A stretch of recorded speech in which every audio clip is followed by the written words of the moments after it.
Hi hello everyone, আজকের আমার ব্লগটা শুরু করলাম সকাল থেকেই। তো আজকের ব্লগটা কিন্তু অনেকটাই বড়, তো তোমরা অবশ্যই দেখবে। আজকে সারাদিন আমি কি কি করলাম সেটাই তোমাদের সাথে শেয়ার করব। চলো, তো প্রথমেই সকালে উঠে মাকে চা দিয়ে দিলাম। তারপর আমার স্টুডেন্টরা এসেছিলো, তো আজকে মেহেন্দি ক্লাস করানো ছিল। তো আজকে ক্লাসে আমি একটি ডেমো দেখিয়েছিলাম। আর আমি যার হাতে ডেমো দেখিয়েছিলাম সে হচ্ছে আমার ক্লাসেরই একটা দিদির মেয়ে।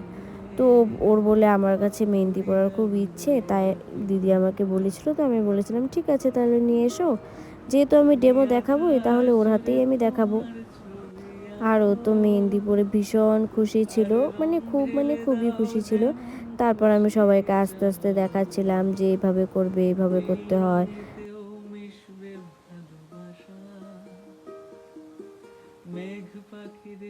আর এখানে সবাই আমাকে রিভিউ দিচ্ছিল যে আমার কাজ কেমন হয়েছে। যাই হোক, এগুলো সব পাগলি, আর খুব ভালো ভালো রিভিউ দিয়েছে। আমার তো খুব ভালো লাগে ওদের রিভিউ শুনতে।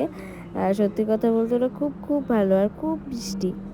এখানে ওরা আমাকে বলছিল ম্যাম আমরা এভাবে কবে পারবো, আমরা পারবো তো? আমি বলেছি হ্যাঁ পারবে, অবশ্যই পারবে, প্র্যাকটিস করো, অবশ্যই পারবে। তারপর ওরা আমার কাছে অনেক দিন আগে ফুচকা খেতে চেয়েছিল, তো আজকে দেখলাম যে ফুচকা আসছে, এর জন্য ওদের আমি বললাম যে চলো তাহলে আজকেই খাই। তারপর ওদের আমি ছোট্ট করে পায়েও একটু ডেমো দেখিয়ে দিয়েছিলাম। তারপর এখানে বসে বসে ভাবছি যে কী করব। তারপর ভাবলাম যে না, পূজার ওখানে যাই, একটু ঘুরে আসি। এরপর পূজার ওখানে এসে দেখি সবাই বসে বসে গল্প করছিল, মনে হচ্ছিল আমি মনে হয় মিস করছিলাম আর কি।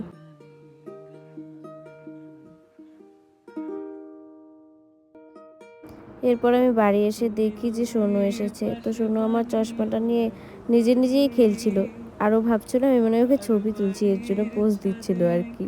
তারপর সবাই বলল ডান্স কর, ডান্স করতে হবে, এর জন্য একটু ঝটাপট রেডি হয়ে নিলাম। আর ডান্সের কথা শুনলে আমি থাকতে পারি না, যেটা সত্যি কথা। আর আমি কি ডান্স করেছি সেটা তোমাদের অন্য কোনো ভিডিওতে দেখাবো। আমি সিঙ্গেলভাবে ওটা পোস্ট করব, তোমরা সবাই দেখে নিও। তারপর আমি তাড়াহুড়ো করে বাড়িতে আসলাম, কারণ আমি এই ড্রেস ছেড়ে অন্য ড্রেস পরে যাব, কারণ সব সময় থাকতে হবে, অনেক রাত্রি পর্যন্ত থাকবো, এর জন্য ড্রেস ছেড়ে চলে এসেছি। এরপরে সবাই নাচছিল, সবার নাচ দেখলাম, সত্যি খুব মজা হয়েছিল। আমরা প্রচুর নেচেছি।